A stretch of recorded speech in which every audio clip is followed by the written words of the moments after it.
Hello, ladies and gentlemen, boys and girls. Welcome back to another episode of the Mr. Clutch Sportscast. It is I, your humble host, Mr. Clutch. As always, I'm honored to be here.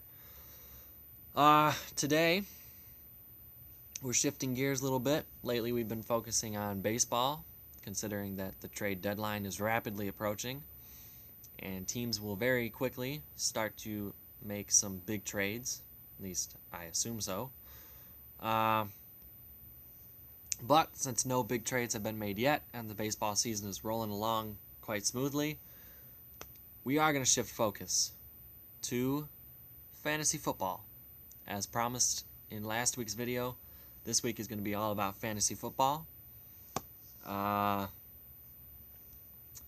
was going to run down my team, but I figured I wouldn't run down the whole team, just like my top players.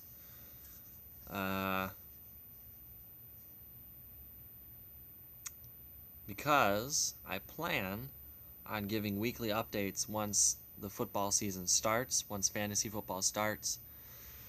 I'm not quite sure how the video scheduling will work with all of this, but we'll see. We'll play it by ear and we'll figure it out as we go, which is the same thing. All right, moving on. My top two players is one, Melvin Gordon. I drafted him in the first round. A good running back is the key to any fantasy football team because you have their rushing totals combined with their receiving totals, and you pack it all in, and it's one nice big number, like 20.5 points. Melvin Gordon, week 1. There's your goal. 20.5 points. Beat it, please. Second best pick that I made, Travis Kelce. And I didn't remember that I drafted him until today when I looked up my lineup. Completely forgot that I drafted him. I thought I had a really crappy tight end, but it turns out I have another stud. So I got really lucky. I don't even remember which round I drafted him in. It must have been the 3rd or 4th, I assume. Maybe it was a 2nd, who knows. But anyways, top two players. Some other notable players that I drafted. Russell Wilson. He's been a top 10 fantasy quarterback the last 3 years, I believe. He's been very efficient since Seattle has started to return to their run-first origins, I guess you could say. It really hasn't hurt Wilson's totals. He's passing for more and more touchdowns on the year, which is really helpful.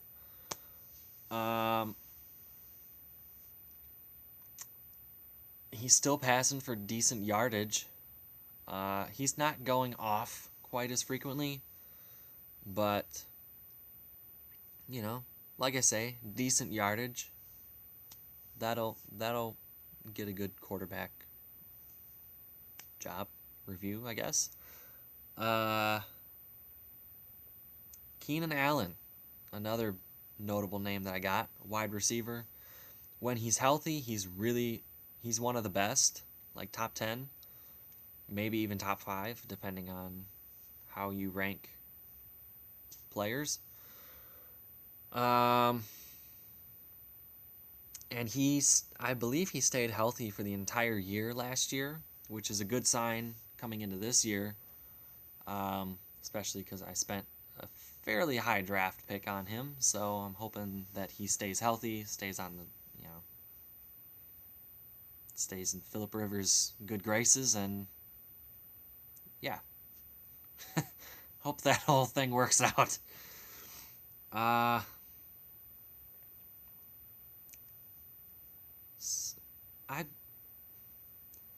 I'm torn on whether to talk about TJ Hawkinson. I guess I will, since I brought it up. He's a tight end rookie out of Iowa. drafted by the Detroit Lions. That right there sums up my skepticism. 8th overall, first round pick.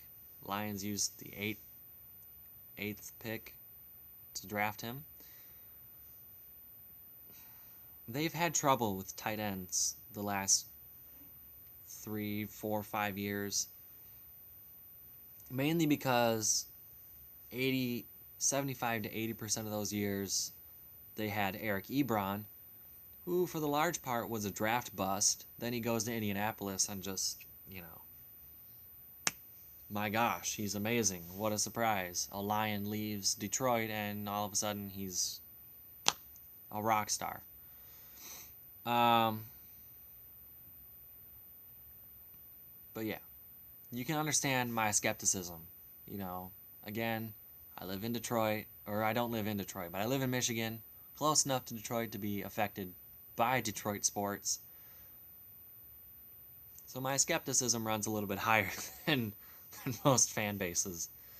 But I hope that it works out because Travis Kelce does have a bye week, and I am going to need a fill-in. So if you're hearing this, TJ, please beg Matthew Stafford to throw you the ball whenever Travis Kelce's bye week comes up. Overall, I think I have a pretty good team. Like I said, you will get weekly updates on how that team is doing. But right now, I think I'm going to give some draft tips. I have been drafting in fantasy football and playing fantasy football for 5 years now. This was my 5th draft. And over the first 4 full seasons, I have learned quite a bit. I'm by no means an expert. I don't do nearly as much research as some people do. That's why, I'm not an expert. But I have learned some things that if you are just beginning your fantasy football journey, these tips will probably help you. I hope they will help you, as they have helped me over the last couple years. So, here we go. Let's get right into it. Tip number 1. Draft based on the trend. And what I mean by the trend is draft based on the way things are going in the draft. For example, most of the time, running backs will go in the first round. There was an anomaly this year when 2 picks after I selected Melvin Gordon with the number 5 overall pick, some guy swooped in and drafted Patrick Mahomes with the number 7 overall pick, which, if it was any other quarterback, we would have all openly mocked him. However, it was Patrick Mahomes. The dude played like his head was on flipping fire. So, that's understandable. Again, any other guy, we would have been laughing at him, saying, "What's wrong with you? You just let such and such wide receivers slip through the cracks. You're an idiot." So, draft based on the way your draft is going. Don't necessarily chase the anomalies because, Patrick Mahomes, there's a good chance he won't be around by the second round in every single draft. If he slips into the second round, by all means pick him up because, again, he's gonna play like his head's on freaking fire, and he's gonna be amazing. He's gonna be the number 1 quarterback in all of fantasy. So go ahead and do that. But as a general rule, running backs go in the first round. Wide receivers and tight ends follow, usually kind of scattered. Wide receivers and tight ends in rounds 2 and 3. Kind of, like I say, mixed. Then the 4th round, you start to see more quarterbacks come off the board. So usually, that rule of thumb, by the 5th or 6th round, a lot shouldn't say most, but a lot of the big names come off the board. So make sure you get on that quickly. Number 2, draft one big name running back.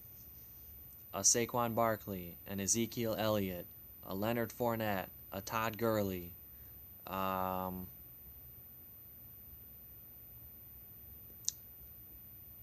I swear there's more big name running backs. I'm just drawing a blank. Gosh.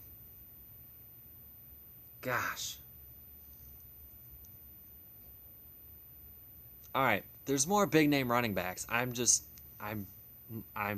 apparently brain dead. But you want at least one big name running back because, like I said earlier when I was talking about Melvin Gordon, you take their rushing totals and you throw in their receiving totals. It might not be a lot of receiving yards, but if you're playing in a league where they're going, where the scoring is point per reception, or PPR for short, you throw in 3 receptions for, let's say, he gets 30 yards. That's 6 points right there. You throw that into a workman-like performance where the guy gets 25 carries for 110 yards and 2 touchdowns. That's a lot of points. So while that 6 points might not seem like a lot off the bat, it's not. You got to throw that in to the rushing totals. And a lot of these running backs nowadays are doing both. They're running a lot and they're catching out of the backfield a little bit. Not a ton, unless if you're a Saquon Barkley and you can carry the ball 20 times and then catch 10 passes too. But your David Johnsons are going to have quite a few carries and some catches. Ezekiel Elliott, same deal.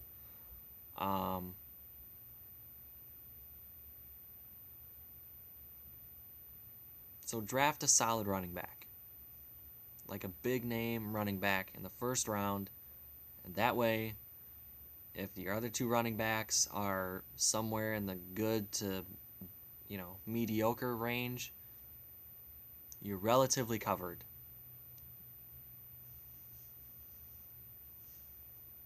That's usually the way it goes.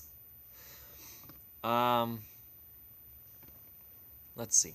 What's tip number 3? Tip number 3 will be this. Don't be afraid to break a trend to go get a tight end.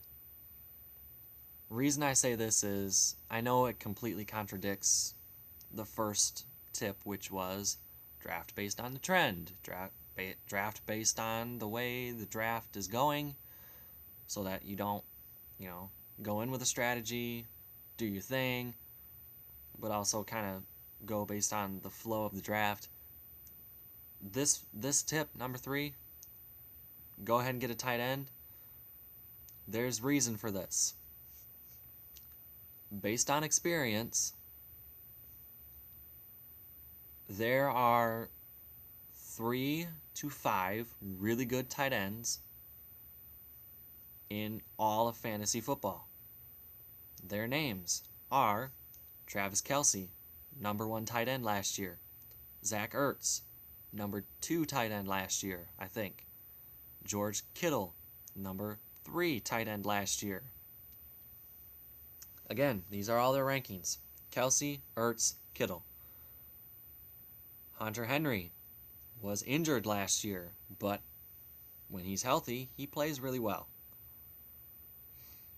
Number 5, I don't really know. Throw a name in there. Evan Ingram, Austin Hooper, Jimmy Graham. Jimmy Graham was phenomenal. Now he's on the steady decline. But, he's still okay. But outside of those top 3 guys, we don't know if Henry's going to be amazing this year or not. I hope he is. It'd be nice to see him come back and, play like his head's on fire, put up massive numbers, and prove everybody wrong. That'd be great. I'd love to see that. But outside of those top 3 guys, you're taking a chance on everyone else. And the reason for that is, I believe, tight ends outside of Kelce, Ertz, and Kittle aren't really utilized all that much in places outside of the opponent 20-yard line. It's unfortunate, or short yardage passing situations. They're probably used then too, but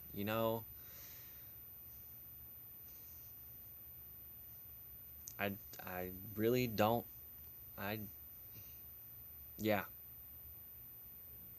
So basically, what this tip says is, hey, if Travis Kelce comes off the board in the second round, you might want to go get Zach Ertz in the second round. Because once you see a Kelce or an Ertz or a Kittle come off the board in the second or third round, you better get on your high horse and go get a tight end. Because here's the thing. Unless if you have a Kelce or an Ertz or a Kittle, points per reception really doesn't impact you all that much. It might help a little, but he's not a running back. He's not going to get carries. And he might not score every game. So, again, don't be afraid to break tip number 1 if you start to see Kelce come off the board. You don't hit the panic button, but break your strategy a bit. Tip number 4. Is there a tip number 4? Yes, there is a tip number 4. And that is, don't be afraid to search the waiver wire for players. This helped me so much last year. And probably the year before last, too. It's the reason part of the reason I won a championship 2 years ago. Part of the reason I got a number 1 seed last year. I had a few guys who I would not give up no matter what. Patrick Mahomes, Zach Ertz, Michael Thomas. Big 3 names, wouldn't give them up regardless of who I was getting in return. I had a lackluster running game last year, I'm not going to lie. I can't remember who my big starting running back was, but it wasn't, it was running back by committee most of the time. But I shuffled so many guys in and out of my lineup, and it helped me so much. It's part of the reason I went, what did I go, 10-2? 12-2? Something ridiculous like that. It helps you so much with your middle round guys that you draft who don't necessarily pan out all the time, and that's okay. That's why there's a waiver wire. Sorry, I forgot to mute my phone. But go figure. Third time around, something's got to go wrong. Anyways, don't be afraid to search the waiver wire. Trades don't necessarily work as much, or as well, I should say. You kind of have to be in a very active league, or you have to be in a league with friends, I think, in order for trades to work. Where you can actually coordinate. You might have the guy's phone number, say, hey, how much would you be willing to give up for this guy? Or how much would you want back in return for this guy? You can coordinate a trade a lot easier if you are in a very active league, or, like I said, in league with friends. But waiver wire, I would try that first. Waiver wire worked a lot for me. And then resort to the trade if you need it. For example, if you are 7-1 and you have your quarterbacks locked down, your wide receivers locked down, your running backs locked down, and everything else locked down, your kicker, your defense, which aren't usually huge point scorers, but, you know.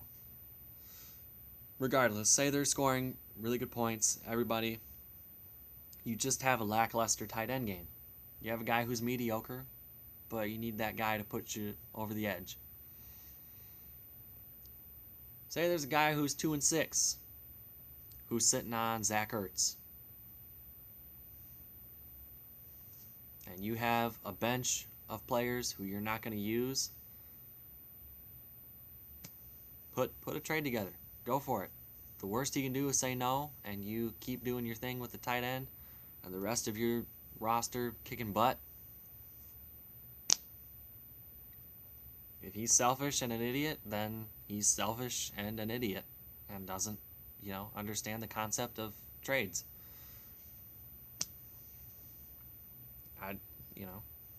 It is what it is. But that's tip number 4. Is there tip number 5? Yes, there is tip number 5. Almost forgot. Before you start drafting, have a preliminary list of players you would like to draft. But do not bank on getting every single one of those players, because you won't. I know, because it happens to me every freaking year. However, having that preliminary list gives you an idea of what what you'd like to have. Most fantasy apps have a little section where you can flag players, add them to a short list. They call it a quo, but it's a short list of players you'd like to draft. And it's very helpful.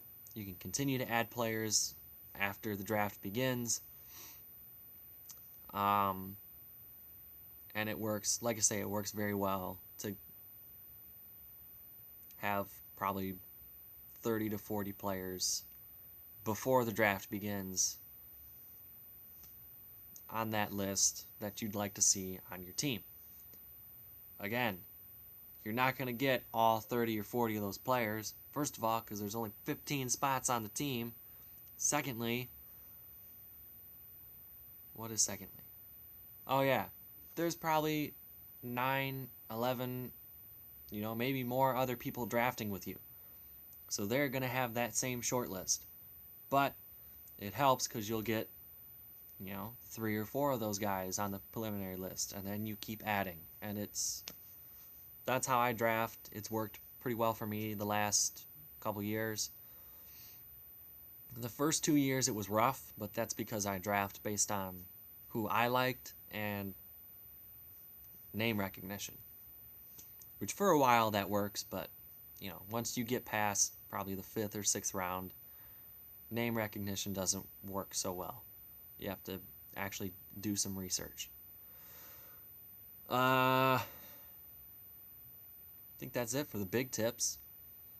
Next week's video will be a surprise. Not sure what we'll be talking about yet because, trade season is going to be heating up in baseball. It could be fantasy football a little bit more. Could dive into that a little bit. But we shall see.